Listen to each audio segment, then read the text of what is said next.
Ce 9 février 2020 marque un tournant décisif dans l'histoire du renseignement et de la sécurité concertée en Afrique. Le Centre d'intelligence et de sécurité de l'Union africaine est désormais opérationnel.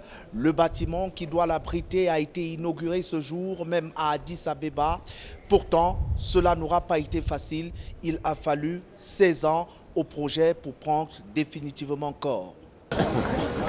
C'est en 2004 qu'il avait été décidé de la création de cet organe dont la mise sur pied effective va par la suite se heurter à un manque de moyens financiers. Pour nous, c'est vraiment historique. Depuis 16 ans, comme vous avez dit, ce secrétariat est un peu un nomade d'un bâtiment à un autre. Tout ça. C'est donc grâce à la générosité et à la fibre panafricaniste du président Obiang Nguema, encouragé par le pays siège, que le projet a pu aujourd'hui voir le jour.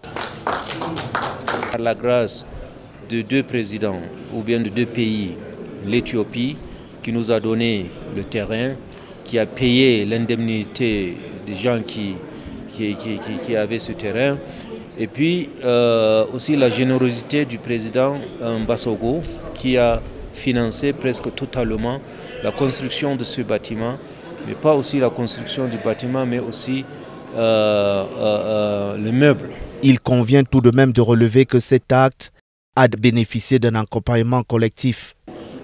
Beaucoup de pays, y compris le Cameroun, le Nigeria, le Tchad, le Soudan, l'Afrique du Sud, ont contribué d'une manière ou d'une autre à faire vraiment travailler ce secrétariat et le comité. Composé de 3 organes principaux qui sont la Troïka, le secrétariat exécutif et le bureau, le comité d'intelligence et de sécurité a pour mission de faciliter le partage de renseignements en Afrique afin de prévenir les actes d'atteinte à la sécurité et l'intégrité des États membres.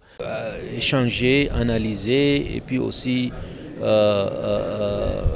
échanger avec l'Union africaine, la Commission surtout, pour qu'ils puissent quand même baser leurs décisions en ce qui concerne quête de solutions, des défis sur le continent. Même que certains y voient déjà une sorte de CIA